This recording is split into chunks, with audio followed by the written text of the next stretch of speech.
Hi, for today's lesson, we'll be discussing the separation of variables technique used in differential equations. Now, separation of variables is a technique used to solve differential equations by isolating like variables on particular sides before solving. So, our first example of this is y prime is equal to 2ty squared plus 3y squared. However, y prime is the first derivative, and this is a first order differential equation because the highest power is 1. So now we have our y prime, which is change in y over change in t. It is over change in t because this is the independent variable. Y is a dependent variable, so y is a function. So our answer will be a function of t. However, we do find that these two terms share a y squared. So we can pull this out. So now we have y squared times 2t plus 3. We can divide both sides by y squared and multiply each side by dt to isolate y on one side and t on the other. In order to undo these dy's and dt's, we have to integrate both sides.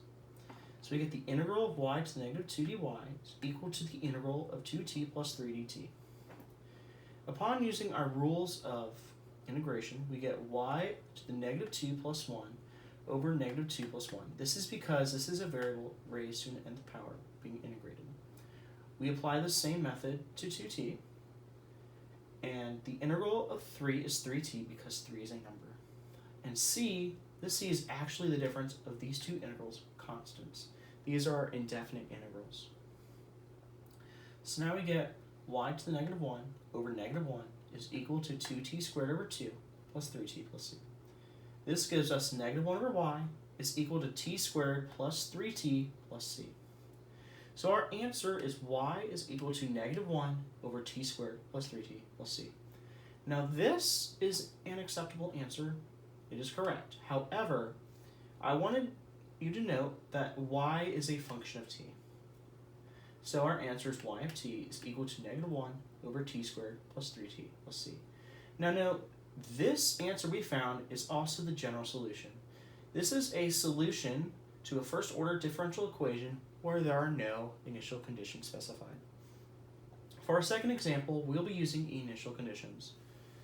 So for this example, our first order differential equation is y prime is equal to ty squared plus 2y squared. Our initial conditions are y of 0 equals 1. So y prime is equal to dy over dt, which is equal to y squared times t plus 2. Now, from our previous example, we are able to separate the y's and t's on each side. Upon integrating each side, we will get negative 1 over y is equal to t squared plus 2t plus c. This gives us y is equal to negative 1 over t squared plus 2t plus c. This is our general solution. However, initial conditions were specified, so this is not our final answer. Now note, for the initial conditions, this is the t value, this is the y value. So we need to plug these values into our original general solution to find our constant. So 1, our y value, is equal to negative 1 over 0 squared over 2 plus 2 times 0 plus c. This implies that c is equal to negative 1. So our final solution to the initial conditions is y of t is equal to negative 1 over t squared over 2 plus 2t minus 1. Thank you for watching, and I hope this helped you.